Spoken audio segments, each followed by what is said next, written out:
হবিগঞ্জ বিরতিহীন বাস নিয়ে যত কইমু ততই কম হইব, কারণ বাসের মালিক, বাসের ড্রাইভার, হেল্পার, প্রত্যেকটা মানুষের এত পাওয়ার। এমপি মন্ত্রীর মনে এত পাওয়ার হয় না, ওদের যে পাওয়ার। এই যে অ্যাক্সিডেন্ট হয়েছে, বাপ আর মেয়ে একসাথে মারা গেছে, এই দুইটা জীবনকে তোমরা ফিরিয়ে দিতে পারবা? পারতায় না। তারপরও তোমরা শিক্ষা হয় না, তোমরা কোনো শৃঙ্খলার ভিতরে আও না। তোমরা এই বিরতিহীন বাসে চড়া আজকে তেমন 8-9 বছর ধরে আমি ছাড়ছি, কারণ তোমরা যে সার্ভিস আর তোমরা যে ব্যবহার আমি হইতাছি একটা একটা কইরা। অনেকে হইতে পারো হাইওয়ের মাঝে তো অ্যাক্সিডেন্ট ওই বইটা স্বাভাবিক, অনেকেই অ্যাক্সিডেন্ট করে, ঢাকা টু সিলেট অনেক বাসে অ্যাক্সিডেন্ট করে, এটা নর্মাল হইতে পারে সবাই। কিন্তু এই বাপ জিরে তো আর ফিরে আনতে পারতায় না দুনিয়ার মধ্যে, তারা তো গেছে গিয়া, তারা তোমরা নিছো গিয়া দুনিয়াতে গিয়া। আজকে বাধ্য হয়ে আর কি মনের কষ্টে এই দুইটা জানের লাগিয়া কয়টা কথা হইতে ইচ্ছে হইতেছে। আমি নিজে হবিগঞ্জের, কিন্তু হবিগঞ্জের বাসের সার্ভিস খুবই নিম্নমানের, খুবই। ঠিক আছে, সাধারণ মানুষের লাগিয়া বিরতিহীন তোমরা চালু রাখছো, তোমরা সেবা দেওয়া যেতেছো, কিন্তু এত এত চিপ, এত মানে নোংরা পরিবেশ খেয়াল লাগে তোমরা মাঝে।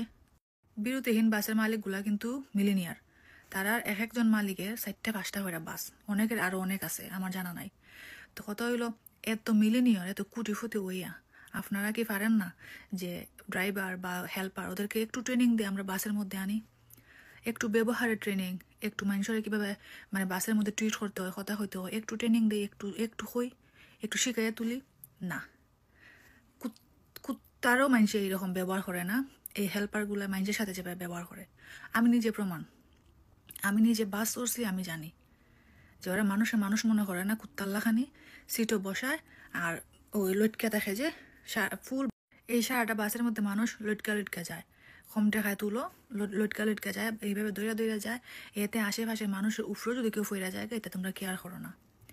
অনেক মানুষ আছে দেখা যায় সিটের মধ্যে যারা বসা, মহিলা, বৃদ্ধ মহিলা, ইয়ং, ফুইরাইন, যে কেউ উপরে বেটা মানুষ ফুইরা যেতেছে উল্টিয়া, তোমরা এটা দেখার বিষয় না। তোমরা সারাটা বাস একবার টাইট কইরা ফুল লোড কইরা তোমরা সিলেট ছুটো, তোমরা এইসব করো। তোমরা মানে এইসব মানে হইলে এটা শেষ করা যেত না। তারপর আরেকটা মেন যে জিনিস, বিরতিহীন বাস ছাড়া কোনো বাস এই হবিগঞ্জ টু সিলেট চলতে পারতো না। তোমরা কথা হইলো বিআরটিসি আইছিল, বিআরটিসিতে তোমরা উড়াই দিছো। এর আগে মনে হয় সৌদিয়া, আই থিঙ্ক সৌদিয়া, এরকমই কোনো একটা নামের বাস আইছিল, খুব বালা সার্ভিস দিছিল হবিগঞ্জ টু সিলেট। আবার বিআরটিসিও দিছিল হবিগঞ্জ টু সিলেট, কত বালা সার্ভিস তারা দেখছি। তারা 20 টাকা যদি বেশিও নেয়, খুব বালা সার্ভিস, খুবই পরিষ্কার, বড় বড় সিট তারা দিছে। তোমরা তারার উড়াই দিছো, তোমরা তারার গাড়ি নষ্ট করে লাও, ব্যাঙ্গা লাও, চাক্কা কুইলা নেও গিয়া। দিনের পর দিন তারা হয়রানি হইতে সৌদিও, আই থিঙ্ক সৌদি হইব আমার যতটুকু মনে হয়, তারা সিলেট রোড বা